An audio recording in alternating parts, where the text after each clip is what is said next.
Hello, my friend, it's Gina. Welcome back to Lost Sister, a Discarded Woman, Episode 18. Narrator's note: the names have been changed and places are purposefully arbitrary to protect the privacy of those involved. This podcast is our way of telling Catherine and Elizabeth's story so that others can be aware of potential future issues. The central figures in our story include Catherine, her sister Elizabeth, Elizabeth's husband Walter, and Walter's granddaughter Darcy. Additionally, in this episode is Alex, the attorney who represents Elizabeth's family. The podcast team and I are asking that if one of our listeners happens to know someone who might know someone with media contacts, please share this podcast story with them. The FBI agent who's assigned to Elizabeth's case advised Catherine to try to emphasize the importance of public attention to this type of crime. And also, if someone in the media might be convinced to take an interest in this particular case as well. A quick recap of episode 17 that was titled, "What the Hell is This?"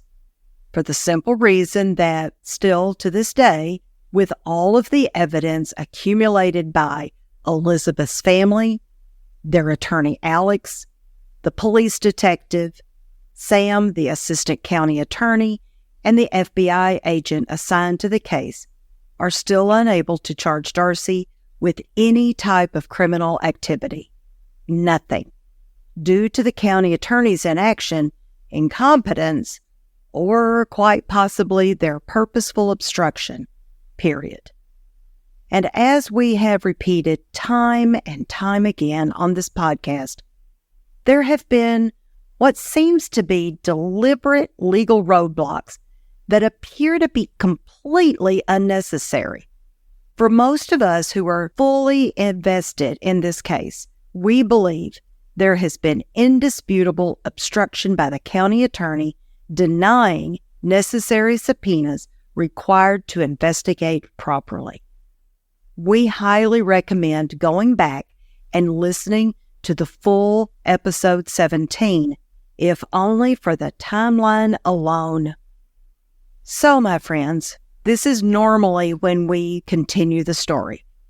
However, due to the fact that the civil lawsuit is entering into a phase that requires the utmost discretion, Lost Sister, a Discarded Woman, will be on hiatus for an unknown length of time.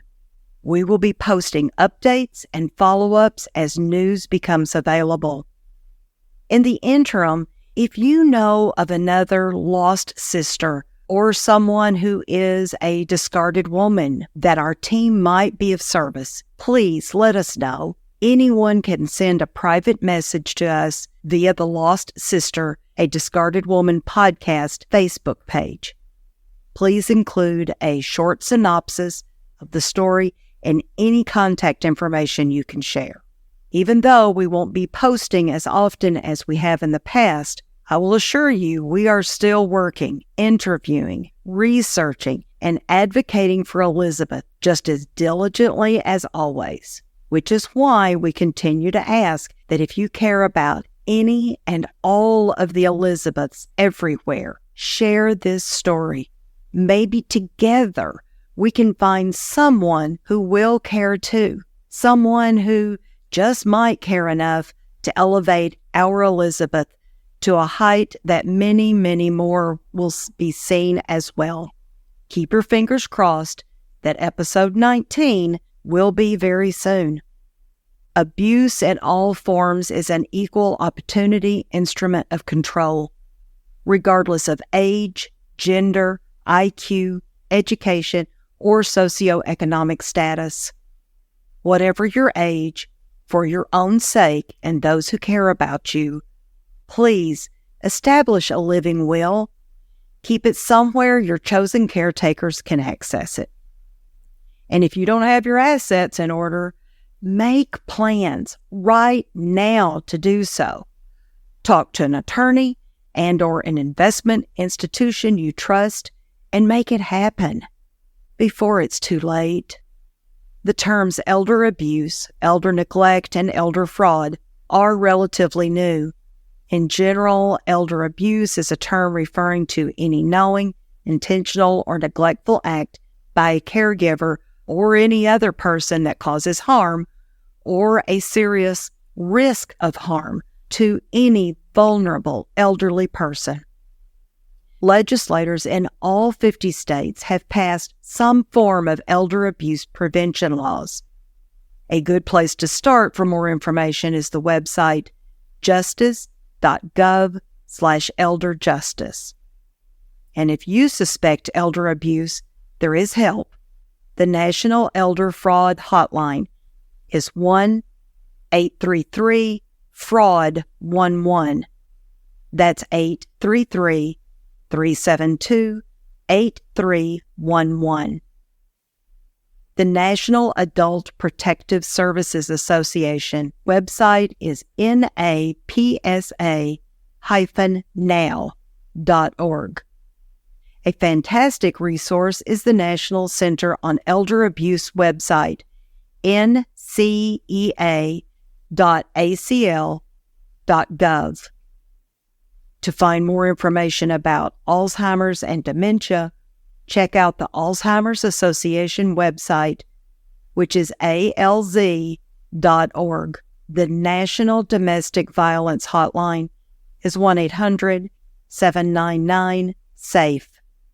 That's 800-799-7233. These links and phone numbers are also included on the Lost Sister webpage, lostsister.buzzsprout.com, as well as our Facebook page, Lost Sister, a Discarded Woman podcast. Please, we hope that you will follow, subscribe, and share our story with friends and family. By gaining a wider audience, there is hope to bring attention to not only Elizabeth and Catherine's story, but to shine an enormous light on all domestic abuse, elder abuse, domestic violence, and elder fraud. We still hope that one of our listeners knows of someone who could help hold that spotlight, someone with a wide audience, especially in the media. We truly believe that so much more should be done to protect the vulnerable in our society. The hope is, by sharing Elizabeth and Catherine's story, that we might help others to avoid the same happening to them or someone they love. Stay tuned, friends, and thank you.